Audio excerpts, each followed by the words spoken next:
تو اس طریقے سے ہم اس کورس کو لے کے چلیں گے انشاءاللہ کہ ہم قرآن کریم کی آیات کو پڑھیں گے اور اس میں سے ہم الگ کرتے جائیں گے، بھئی یہ لفظ تو ایسا ہے جس کا ترجمہ کرنے کی ضرورت ہے، اور یہ لفظ ایسا ہے کہ جس کا ترجمہ ہم کو پہلے سے پتہ ہے کیونکہ یہ اردو میں استعمال ہوتا ہے، یہ وہ لفظ ہے کہ جس کا ترجمہ ہمیں یاد کرنے کی ضرورت ہے۔ إِنَّا جَعَلْنَاهُ قُرْآنًا عَرَبِيًّا لَعَلَّكُمْ تَعْقِلُونَ۔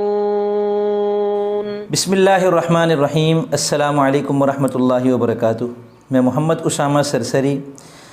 ہمیں قرآن کریم کو سیکھنا ہے، اس کی عربی کو سیکھنا ہے، تو الحمدللہ اس ویڈیو سے ہم ایک نیا سلسلہ شروع کر رہے ہیں کہ کیسے ہم روزانہ تھوڑا سا وقت نکال کر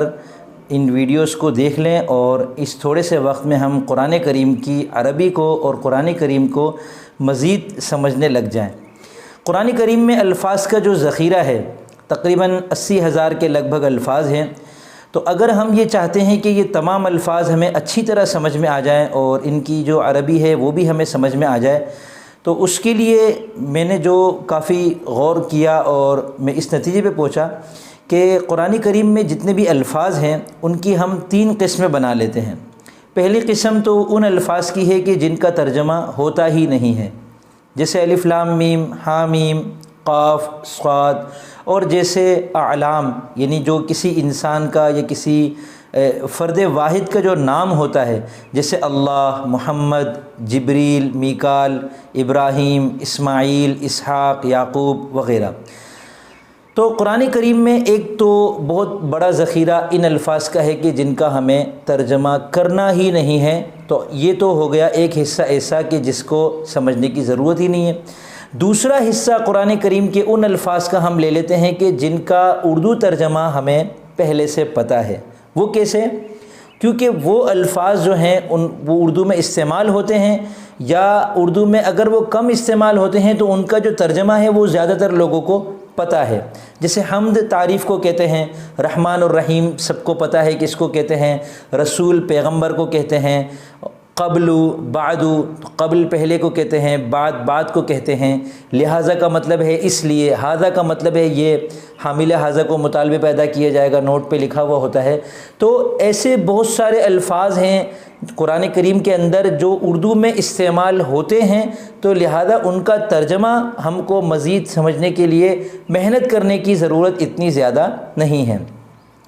اب رہ جاتی ہے تیسری کیٹیگری، تیسری قسم کے الفاظ کے دائرے میں پھر وہ تمام الفاظ آ جائیں گے جو اس کورس میں اور اس کی ہر ویڈیوز میں ہم تھوڑے تھوڑے کر کے انشاءاللہ ان کو سمجھیں گے، کور کریں گے، ان کا ترجمہ ہمیں پتہ چلے گا، ہم اس ترجمے کو یاد کریں گے اور اس کی مثالیں مزید قرآن کریم سے نکالیں گے تاکہ اس کے اندر ہمیں مزید پختگی حاصل ہو۔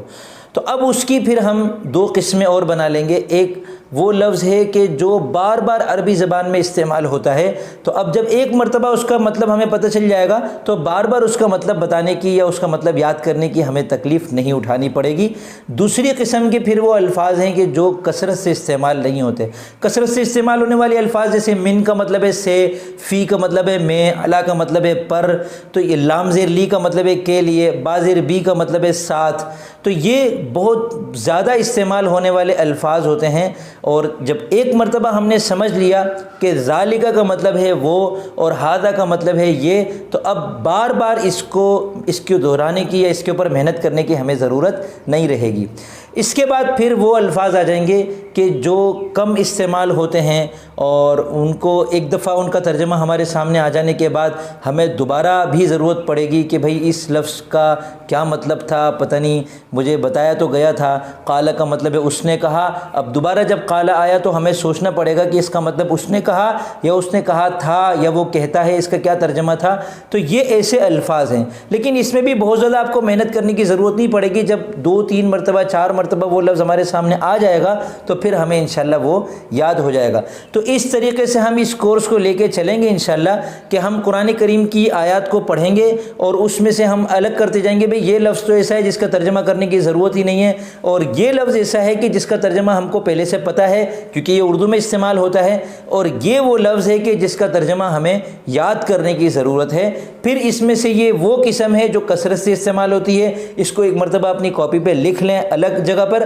اور یہ وہ لفظ ہے کہ جو کم استعمال ہوتا ہے اس کو الگ جگہ پہ لکھ لیں، اس پر ہمیں زیادہ محنت کرنی پڑے گی۔ تو اس کورس کے بعد پھر انشاءاللہ قرآن کریم کے جتنے بھی الفاظ ہیں ان کا ترجمہ ہمیں سمجھنے میں اور یاد کرنے میں انشاءاللہ بہت زیادہ آسانی ہو جائے گی، اور قرآن کریم اللہ تعالیٰ کی کتاب ہے، اس کو سیکھنا، اس کو سکھانا،